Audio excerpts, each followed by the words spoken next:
重磅！冷战后首次，夏威夷将恢复冷战时期的核警报系统，防备朝鲜频频发射导弹的威胁。处在核攻击前沿的美国夏威夷州未雨绸缪，该州紧急事务管理局周一表示，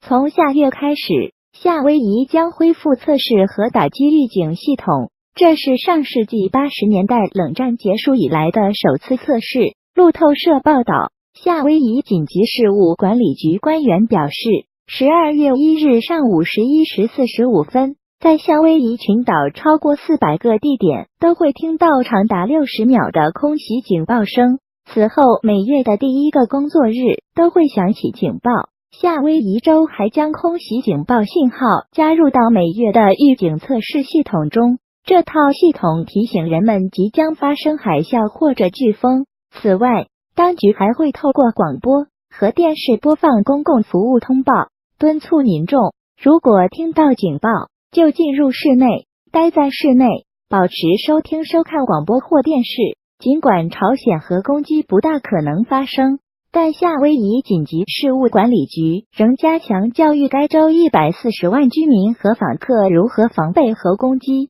美国之音报道，夏威夷州紧急事务管理局局长维恩·米亚吉说，如果朝鲜对我们或者我们的盟友发动核打击，他会面临全面的报复行动。美国会挫败朝鲜的野心，令其政权无法继续存在。因此，如果朝鲜真的对我们发动攻击，朝鲜政权可能会就此终结。紧急事故准备措施是面对各种灾害，知道会发生什么，怎么因应。米亚吉说，但他没特别提及朝鲜。据美国专家评估，朝鲜导弹20分钟就能飞抵夏威夷群岛。政府需要大约5分钟来确定导弹的飞行轨迹，之后还有大约15分钟通知民众。紧急事故管理局发言人艾巴亚尼表示，20世纪80年代冷战进入尾声之后停用的核弹空袭警报，这次重新启用，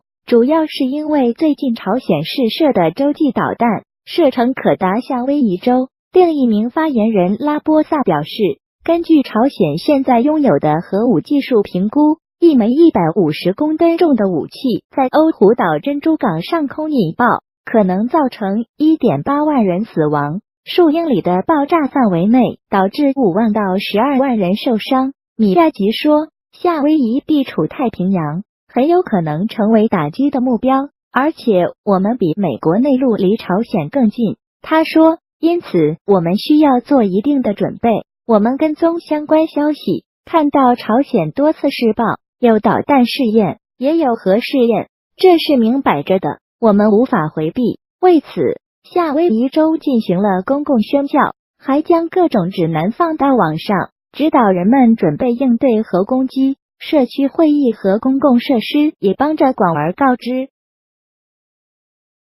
真的对我们发动攻击，朝鲜政权可能会就此终结。紧急事故准备措施是面对各种灾害，知道会发生什么，怎么因应。米亚吉说，但他没特别提及朝鲜。据美国专家评估，朝鲜导弹20分钟就能飞抵夏威夷群岛，政府需要大约5分钟来确定导弹的飞行轨迹，之后还有大约15分钟通知民众。紧急事故管理局发言人艾巴亚尼表示，20世纪80年代冷战进入尾声之后停用的核弹空袭警报，这次重新启用，主要是因为最近朝鲜试射的洲际导弹射程可达夏威夷州。另一名发言人拉波萨表示，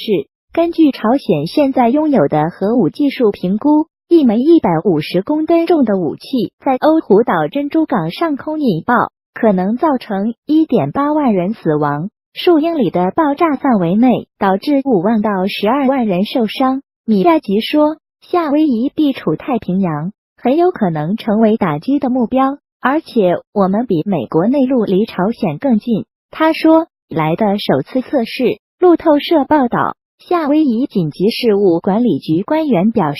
，12月1日上午11时45分，在夏威夷群岛超过400个地点都会听到长达60秒的空袭警报声。此后每月的第一个工作日都会响起警报。夏威夷州还将空袭警报信号加入到每月的预警测试系统中，这套系统提醒人们即将发生海啸或者飓风。此外，当局还会透过广播和电视播放公共服务通报，敦促民众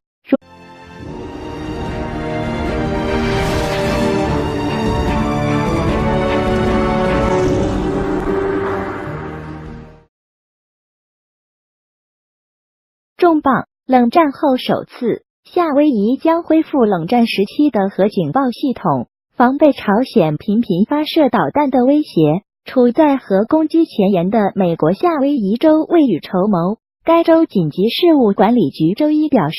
从下月开始，夏威夷将恢复测试核打击预警系统。这是上世纪80年代冷战结束以，如果听到警报，就进入室内，待在室内，保持收听收看广播或电视。尽管朝鲜核攻击不大可能发生，但夏威夷紧急事务管理局仍加强教育该州140万居民和访客如何防备核攻击。美国之音报道，夏威夷州紧急事务管理局局长维恩·米亚吉说，如果朝鲜对我们或者我们的盟友发动核打击，他会面临全面的报复行动。美国会挫败朝鲜的野心，令其政权无法继续存在。因此，如果朝鲜